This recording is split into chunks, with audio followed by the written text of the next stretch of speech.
కార్తీక్ వాళ్ళ నాన్న జోష్న వాళ్ళ ఇంటికి వచ్చి, "ఎవరు నా కొడుకుని ఎవరు బంధించి వాడితో ఎవరు సేవలు చేయించుకుంటున్నారు" అని చెప్పేసైతే చాలా గట్టిగా అరుచుకుంటూ ఇంట్లోపలికైతే వస్తూ ఉంటాడు. అది చూసి ఇంట్లో ఉన్న వాళ్ళందరూ అయితే ఒక్కసారిగా షాక్ అయిపోతూ ఉంటారు. ఇంతలో అక్కడ ఉన్న కార్తీక్ వాళ్ళ నాన్న మాత్రం, "అవును, అగ్రీమెంట్ ఎవరు రాయించుకున్నారు? ఎందుకు నా కొడుకుతో ఇన్ని సేవలు చేయించుకుంటున్నారు?" అని చెప్పేసైతే అడుగుతూ ఉంటాడు. ఆ మాటలు వినగానే అక్కడ ఉన్న జోష్న మాత్రం, "నీకు అనవసరం మామయ్య, ఈ విషయంలో నువ్వు జోక్యం చేసుకోవద్దు" అని చెప్పేసైతే అంటూ ఉంటుంది. ఇంతలో అక్కడ ఉన్న కార్తీక్ వాళ్ళ నాన్న మాత్రం, "లేదు, నాకు అవసరమే. నా కొడుకు ఇక్కడ పనివాడిలాగా పని చేసుకోవడం ఏంటి?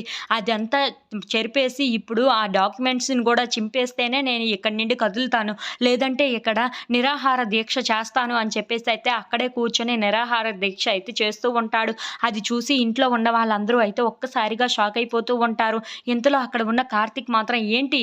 ఏంటి ఇదంతా? ఇదంతా నాకు నచ్చే ఇదంతా చేస్తున్నాను. మీరేంటి ఇక్కడ నిరాహార దీక్ష, ఈ దీక్ష, ఆ దీక్ష అని కూర్చుంటున్నాను. మర్యాదగా మీరు ఇంటికి వెళ్ళండి" అని చెప్పేసైతే అంటూ ఉంటాడు. ఆ మాటలు వినగానే అక్కడ ఉన్న వాళ్ళ నాన్న మాత్రం, "లేదురా, నిన్ను ఇలా ఎలా విడిచిపెట్టేస్తాను? నువ్వు నా కొడుకువు కదా! అలా ఎలా విడిచిపెట్టగలను? నువ్వు వీళ్ళందరికీ సేవలు చేస్తూ ఉంటే నన్ను కామ్‌గా కూర్చోమంటావా ఏంటా?" అని చెప్పేసైతే అడుగుతూ ఉంటాడు. ఆ మాటలు వినగానే అక్కడ ఉన్న, "ఏ డ్రైవర్, మాకేంటి ఇదంతా" అని చెప్పేసైతే కార్తీక్‌ని పిలిసి అడుగుతూ ఉంటాడు. ఆ మాటలు వినగానే అక్కడ ఉన్న సుమిత్ర కూడా, "ఏంటన్నయ్య గారు ఇదంతా, ఇదేమైనా బాగుందా?" అని చెప్పేసైతే అడుగుతూ ఉంటుంది. ఇంతలో అక్కడ ఉన్న కార్తీక్ వాళ్ళ నాన్న మాత్రం, "ఏంటమ్మా, పద్ధతుల కోసం నువ్వు నాకు చెప్తున్నావా? నీ కూతురు కాలు పడుతున్నాడు, ఏలు పడుతున్నాడు నా కొడుకు. అలా చూడడానికి నీకు సిగ్గుగా అనిపించటం లేదా?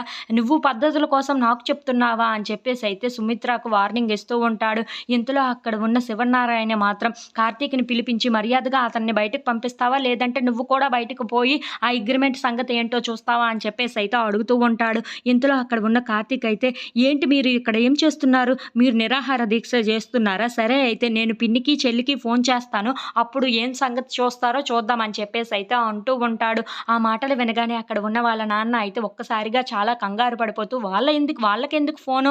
నేనే ఇక్కడి నుండి వెళ్ళిపోతాను" అని చెప్పేసైతే తనని లేపమంటూ ఉంటాడు. ఆ మాట వినగానే అక్కడ ఉన్న కార్తీక్ అయితే తనని లేపుతూ ఉంటాడు. ఇంతలో అక్కడ ఉన్న కార్తీక్ వాళ్ళ నాన్న మాత్రం, "ఇప్పుడు వదిలిపెట్టేసానేమో, తర్వాత వదిలిపెట్టను" అని చెప్పేసైతే అక్కడి నుండి బయలుదేరి వెళ్ళిపోతూ ఉంటాడు.